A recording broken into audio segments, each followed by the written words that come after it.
Test, test. Okay, that's head mic. And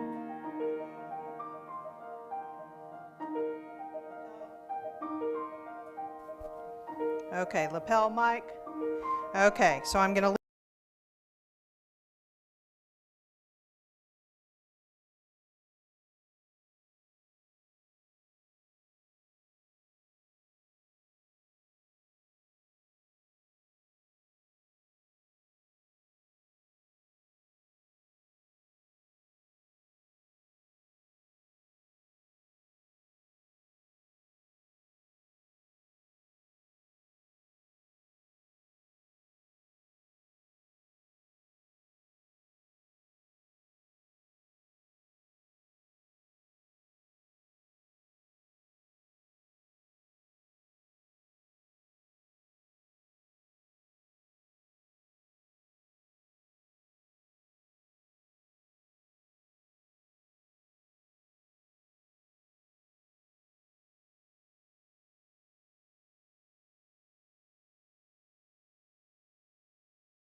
Welcome home to Live Oak Unitarian Universalist Church, and thank you to Daria for that beautiful prelude.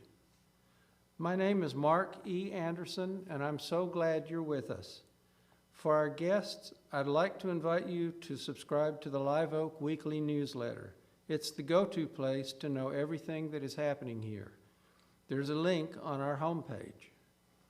Thanks to all for your continued care in following the current guidelines for in-person service so we can provide as safe an environment as possible during what remains as a challenging time.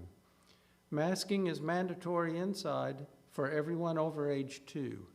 When weather permits, we will have our worship service outdoors and live streamed. On days with inclement weather, the service will only be offered via live stream in order to protect our worship volunteers and staff. And now, here and at home, let us light our chalices. Let us light our chalices.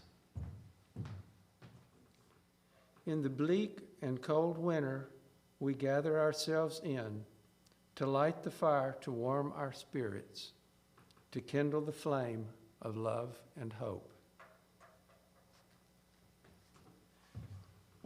As we would be one.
Good morning, I'm Reverend Joanna. I hope you at home are staying nice and cozy and warm. Maybe you have something comforting to be sipping while you're attending our service today.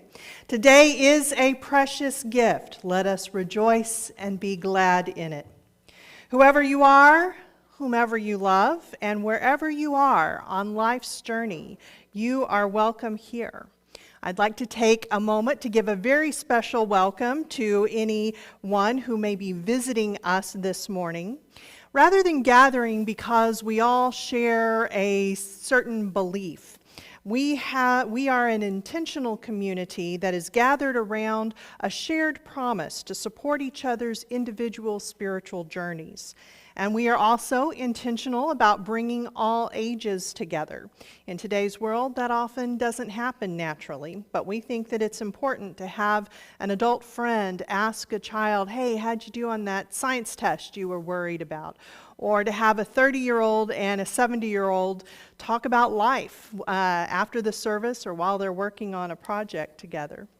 Now, though we do not require everyone to share the same beliefs, you'll still find that many of us have many values in common. We believe in science, reason, the equality of all, and the need for equity. We know that Black lives matter, we value reproductive justice, and we celebrate the LGBTQIA+ community.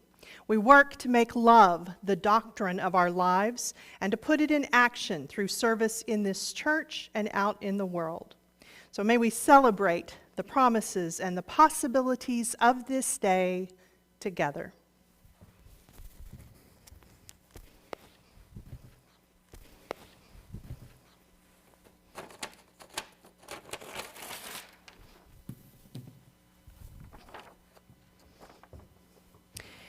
Every week when we gather, we share pieces of our lives with each other.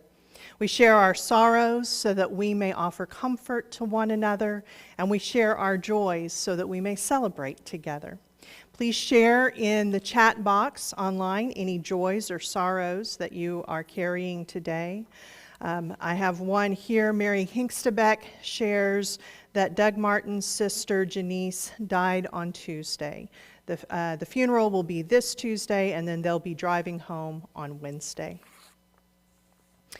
In this religious community, we hold with reverence the knowledge that each week a multitude of different emotions and experiences are brought together into this space.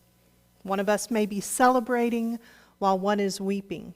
One may be filled with determination while another wrestles with despair. This mosaic of experiences is holy. It's part of being in a community together, and we honor all with our witness. Our story today is called Inches and Miles. So we have been doing a sermon series inspired by the wisdom of the TV show Ted Lasso, and sort of an invisible character that influences much of the thinking for the coaches is Coach John Wooden. And he created what he called a pyramid of success. So this is a children's story around that pyramid, illustrated by Susan F. Cornelissen. It is the last day before summer vacation, and Inch and Miles have one final assignment. Their teacher, Mr. Wooden, has just written this question on the board: what is success? Miles tries first. That's easy. Success is winning a shiny gold medal or a trophy for first place. Mr. Wooden shakes his head. Inch is quiet, but not for long. She says, success is being the most popular kid at school and having the most friends. A frown crosses Mr. Wooden's face. So Inch and Miles try again together. Toys, Mr. Wooden. Success is having the best toys. Mr. Wooden shakes his head. Success is happiness in your heart because you try 100% to be your personal best, and no one can do that better than you. But Mr. Wooden, says Inch, how do we try 100% to be our best? Mr. Wooden gives them a magic whistle and explains that there are teachers all around, and to go into the schoolyard and blow the whistle. They do so. Hey, you two, they hear coming from the ground. They look, and there is an ant waving at them. We're looking for clues to the pyramid of success. Can you help? The ant was very busy, but he called out, success is yours. Please understand when you and work go hand in hand. Ah, they said. Hard work is the first building block of the pyramid of success. Excited now, Inch blows the whistle again. Peppy as a parade, Rhonda the robin lands on a branch next to them. I sing my song with a joyful heart. In your success, joy plays a part. Enthusiasm in your smile, combined with work, you'll find worthwhile. Together, Inch and Miles exclaim, enthusiasm. That's the next block of the pyramid. They blow the whistle again, and a chimpanzee tells them about the building block of friendship. Another blow, and a sheepdog appears to tell them about the quality of loyalty. A bumblebee buzzes to them about cooperation. Work as one in all you do. When you help others, they'll help you. A rainbow trout talks to them about controlling their emotions and using self-control. A rabbit explains the value of paying attention, being alert to what others share. They blow the whistle again, and Skittles the squirrel appears, telling them, don't fear failure, try your best. Take some action for success. Fred the Frog talks about the importance of determination to try and try again. Hugh the Horse talks about the importance of getting plenty of sleep and eating good food and thinking good thoughts. Silky the Spider talks about the need to practice in order to build up skill as another block in the pyramid of success. So many blocks in this pyramid. Louis the lion is powerful, but he shares that team spirit is being eager to do what's best for the team. A high-flying eagle talks about poise and explains it as being a confidence in simply being yourself, which is the best thing for any of us to be. And the final block in the pyramid is explained by Albert the alligator. My confidence is plain to see. I have learned to trust in me. Inch and Miles return to school. So, Inch and Miles, Mr. Wooden asks, what is success? Together they reply, success isn't having trophies or toys. It isn't a medal or friends of your choice. What is success? That's easy to see. It's trying to be the best you can be. Don't worry what others may have or might say. When trying your best, success comes your way.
Every week, we engage in the spiritual practice of generosity, combining our resources to support the ministries of this church.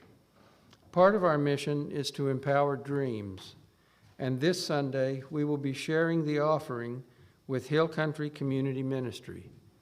In addition to being our partner in our Fresh Food for All project, HCCM helps empower the dreams of Williamson County residents by providing food, clothing, eye exams and glasses, shoes to children, and referrals for other needs.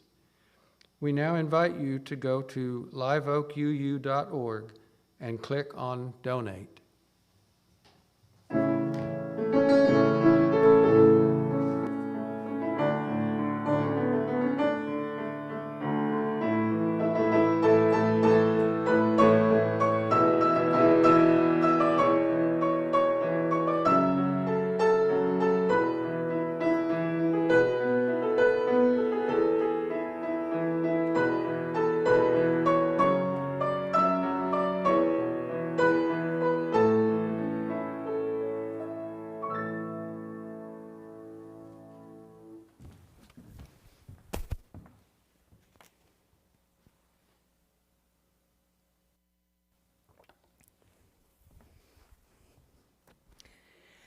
So, I never really played any team sports. I mean, I was on the fencing team at UT, but and technically, yes, it was a team in that we all got points for our matches, and they'd be added up, and so we could win a team trophy. But it's not like, we were all out on a field at the same time, fencing another team of fencers. Although, as I say that really would have been pretty cool. I didn't have that experience, although I was a theater kid. And those of you who were theater kids know that teamwork is a vital part of doing that. But again, it's not the same as being on a field or a diamond or an ice rink if you play hockey, where all of your teammates are there shoulder to shoulder with you. And then there's an opposing team and you're competing against them, and what they do changes what you do and vice versa. And so because I never really had that experience, it wasn't until I was watching an episode of Ted Lasso that I understood the value of team practice within that sort of a context. So I've mentioned before that one of the characters on Ted Lasso is Jamie Tart, who is a very gifted player and very arrogant and absolutely does not hold any value for teamwork and for the rest of his team. Early on, as they're getting to know each other, one of the first things that Coach Ted Lasso says to him is, Jamie, you are really talented, but I think that you're so sure you're one in a million that you forget that when you're out there on that field, you're one of 11. And if you ever understand that, man, sky's the limit for you. Jamie Tart learns nothing from this, continues on being his arrogant, me sort of player. And so finally, Coach Lasso makes the brave or foolish decision to bench Jamie, to take his star player off the field, his player who for the most part has been the only one scoring any goals. But he knows that what he is doing is so hurting the team that they're not going to be able to make any real sort of progress. Jamie does not like this turn of events. And so at the next practice, he shows up, but he says he can't practice. He's hurt. And besides, it's just practice. And the normally very patient Coach Ted Lasso loses it. He launches into Jamie and he says, hey, if you can't practice, you can't practice. If you're hurt, you're hurt. It's as simple as that. But it ain't about that at all. You're sitting in here. You're supposed to be the franchise player. And yet here we are talking about you missing practice. We're talking about missing practice. You understand me? Practice. Not a game, not the game you go out and die for, right? Play every weekend like it's your last, right? No, we're talking about practice, man. Practice. You know you're supposed to be out there. You know you're supposed to lead by example. You're just shoving all that aside. And so here we are, Jamie. We're talking about practice. Not a game, not the game. We're talking about practice with your team, with your teammates. The only place we get to play together, we got control over. Rest of the time, it's us 11 against those 11. We're talking about practice, man. I'm talking about practice. And you can't do it because you're hurt. It's about practice. I hadn't really thought about that. The idea that team practice is where you don't have your opponents there. You get to be playing with your other teammates. You get to be learning new things together and having fun together in preparation for being able to go out and do the game together. And of course, I thought about what we do here. Church. Church is a team sport. Even on days like today, where I am coming to you through a live stream, there are so many teammates that I have who are making all of this possible. Even in our back room, the people who are running the service through the live stream. Church is a team sport, right? Like this isn't Starbucks, right? Where you get to show up and be like, I would like a venti spiritual transformation with 2 shots of personal development, and how about another shot of socializing? Hold the whipped cream. It's a team sport, what we do here. But this idea of practice, he said the word enough that it got through even my head to understand. That's what we are doing at church whenever we are together. Our opponents aren't here. We get to be here. We get to play together and we get to learn together. We teach each other new skills, new plays, right? Like, hey, I've learned this new play for anti-racism. Let's practice it. Every time we have a meeting, whether it is a committee meeting or sack lunch with the minister, senior coffee, book club, we're still at practice because we are practicing being in a different way with one another, a way that we don't always see out in the wider world, a way of being able to do deep listening with each other and hear ideas that we may not agree with, but listening to them with a respectful way and with love in our hearts, with open-heartedness. And we do all of that so that when we go out all the rest of the week and we are playing the big game out there against our opponents, we have worked on our skills. We have worked to strengthen ourselves. Do we have opponents out there? Absolutely. Not necessarily enemies, right? Opponents are not necessarily enemies. But we absolutely have opponents because there are so many people out there, and they're in our workplaces, they're in our neighborhoods, they may be our friends and our family, but they have a different worldview than we do. They have different values than we do, and they are competing with us. They want their values, their worldview to be what triumphs.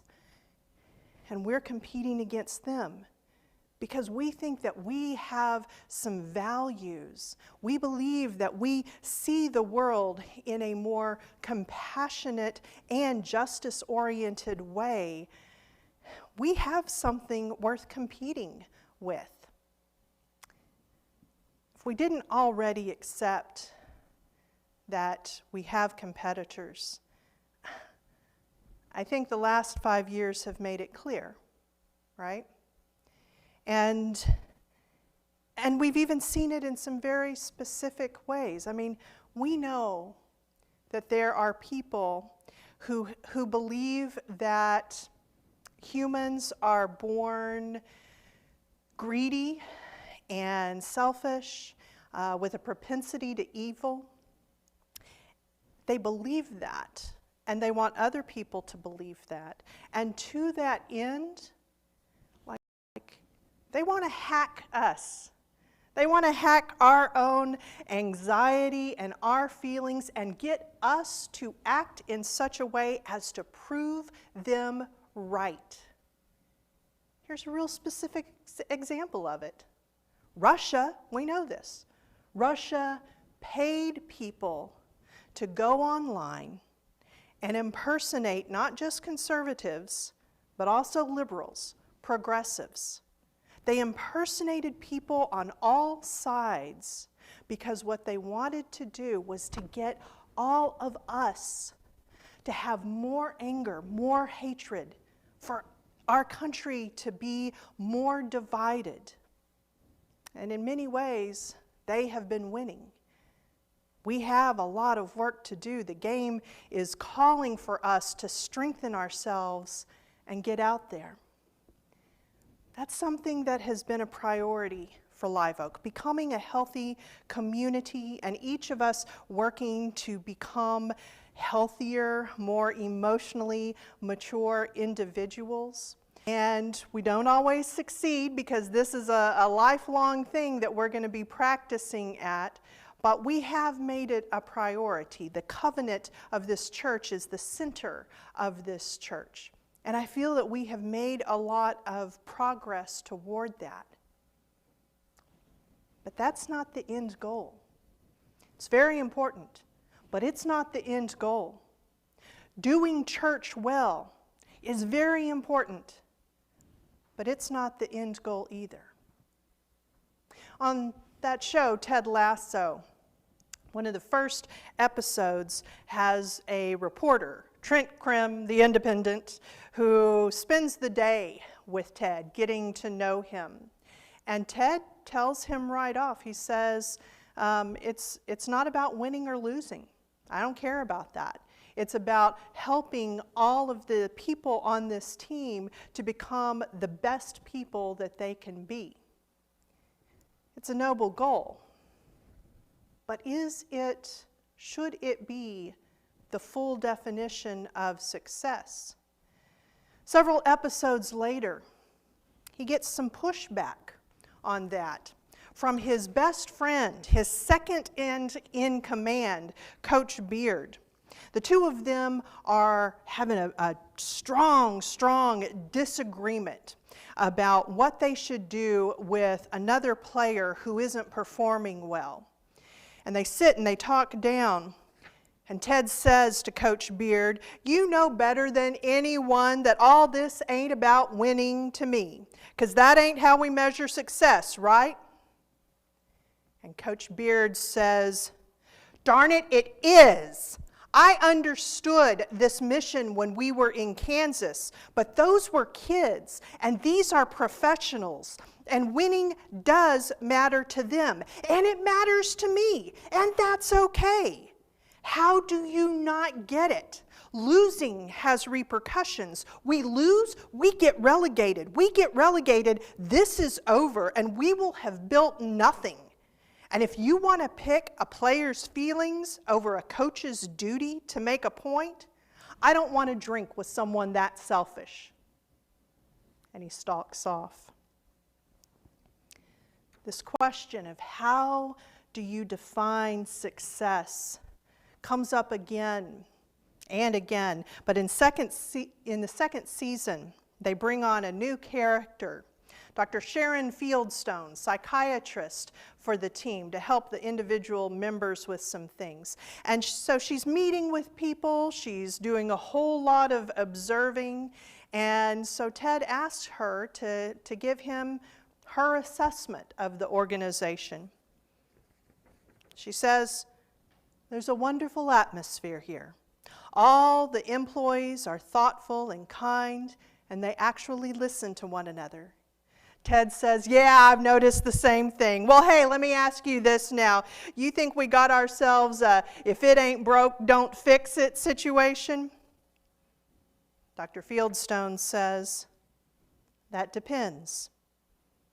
Does everyone agree that being winless with 8 straight draws ain't broke?"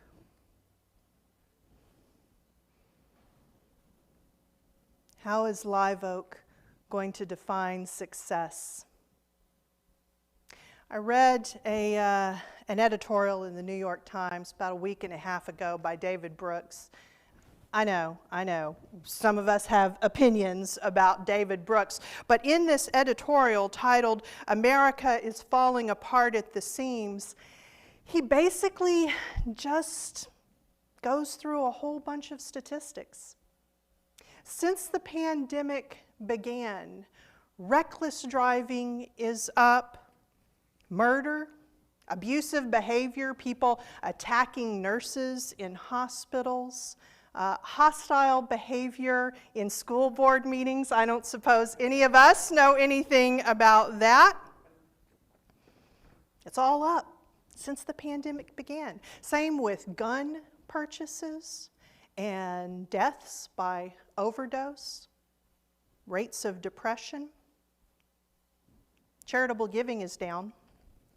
He ends his column by saying, "As a columnist, I'm supposed to have some answers, but I just don't right now. I just know the situation is dire."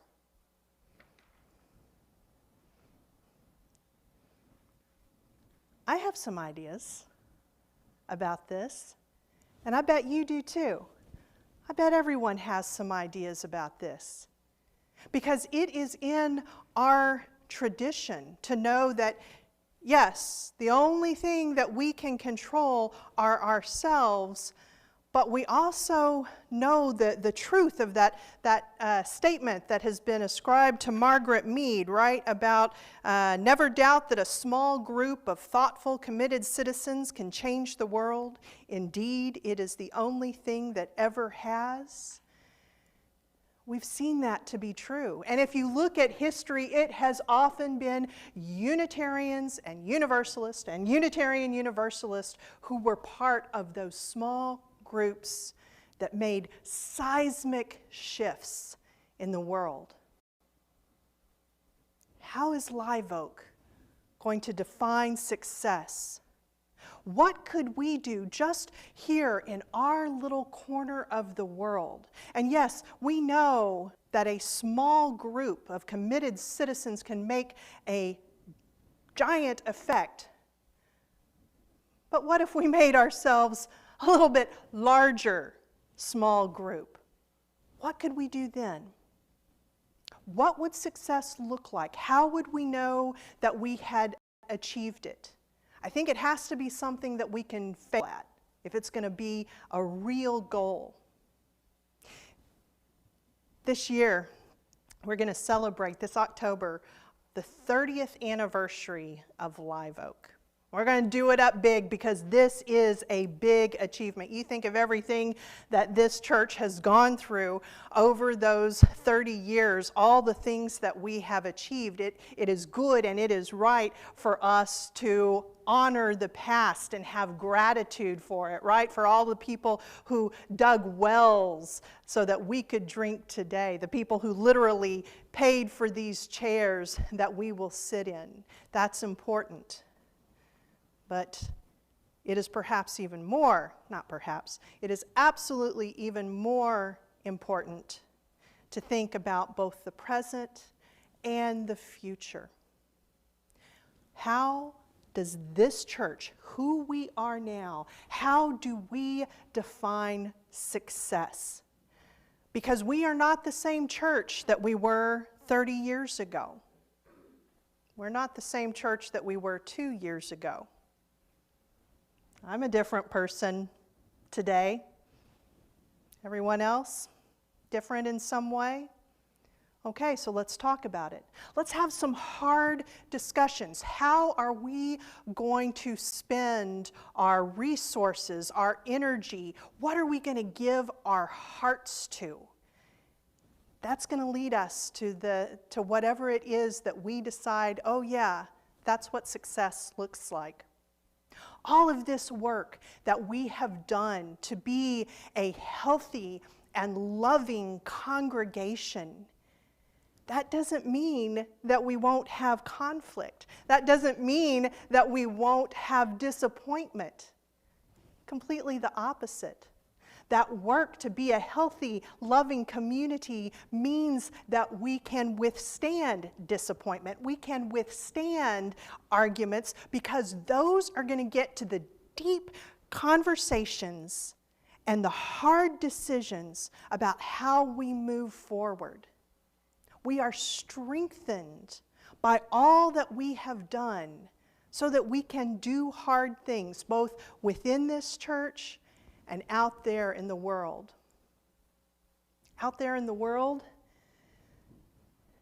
how is it that we're going to achieve our goals? Well, Ted Lasso has this thing that he says all the time, bird by bird. Bird by bird, Coach Beard, that's what he says. He's quoting the writer Anne Lamott. Anne Lamott tells the story of when she was a child and her 10-year-old brother had a report to do about birds. He probably should have started it like 3 months previous, but here it was the night before, and he's sitting at the kitchen table surrounded by unopened books, a blank piece of paper in front of him, feeling completely overwhelmed.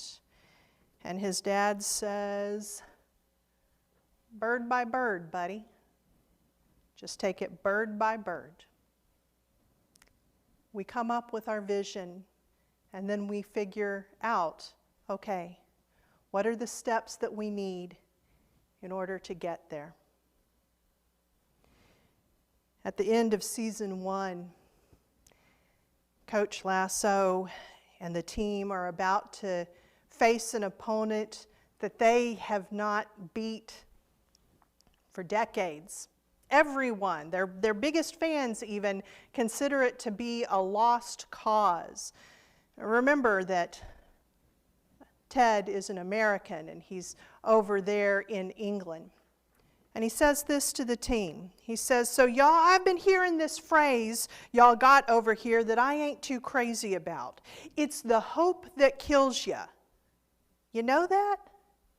I disagree, you know. I think it's the lack of hope that comes and gets you. See, I believe in hope. I believe in belief. Now, where I'm from, we got a saying too, yeah? A question, actually. Do you believe in miracles? Now, I don't need y'all to answer that question for me, but I do want y'all to answer that question for yourselves right now. Do you believe in miracles? Everything we have gone through, especially these last 2 years, a lot of changes that we're going to be sad about, and we can grieve those. But yeah, I absolutely believe in miracles because we've seen it happen at this church. There's so many exciting times that are yet to come.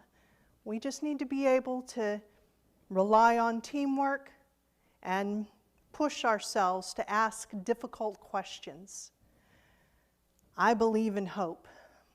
I believe in belief. And I believe in miracles. So let's go make some, bird by bird.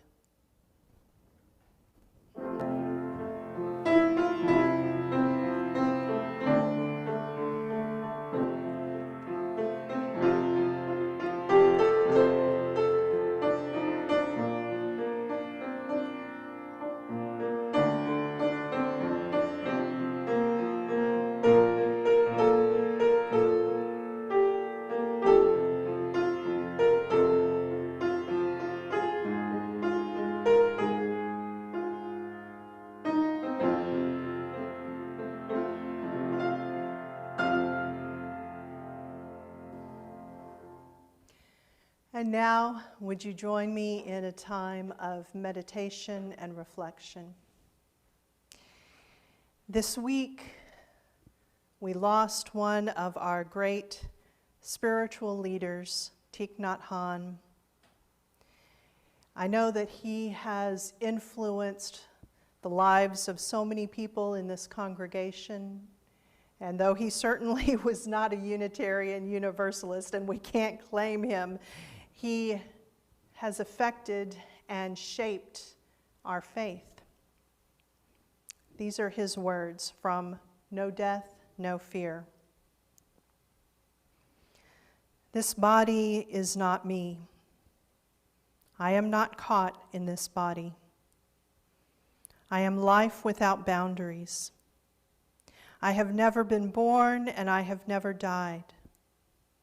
Over there, the wide ocean and the sky with many galaxies all manifest from the basis of consciousness.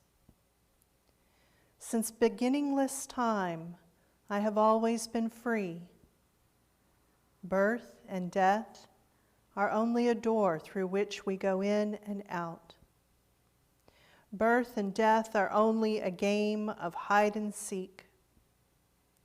So smile to me and take my hand and wave goodbye. Tomorrow we shall meet again, or even before. We shall always be meeting again at the true source, always meeting again on the myriad paths of life. Let's hold that for a moment in silence.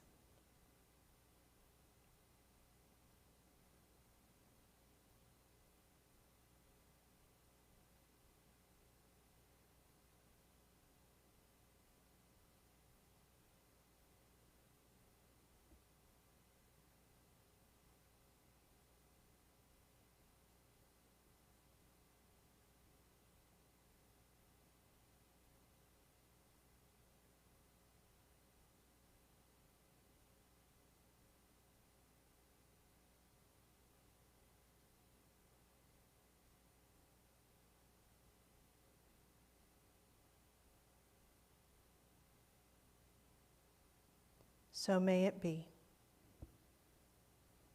Our closing hymn this morning is Come Sing a Song with Me.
Good morning. I'm Carrie Krause, the Director of Lifespan Faith Development.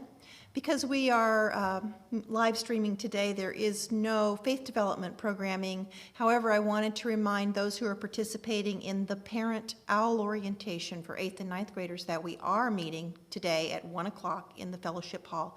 No youth or children are allowed to attend this orientation.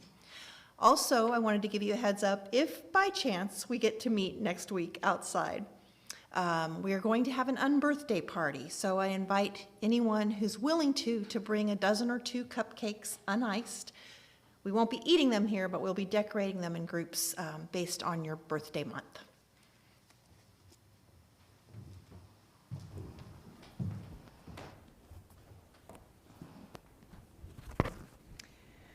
Church is a team sport, and it is such a joy and such an honor to be able to get together, even when it is online. Here we are gathered to strengthen our souls so that we can go out and strengthen the world. So, how is it that you will define success for Live Oak? Let's start having those conversations. May you go forward knowing that you are lovable and loved, that life is precious and fragile and a gift, and you are not alone.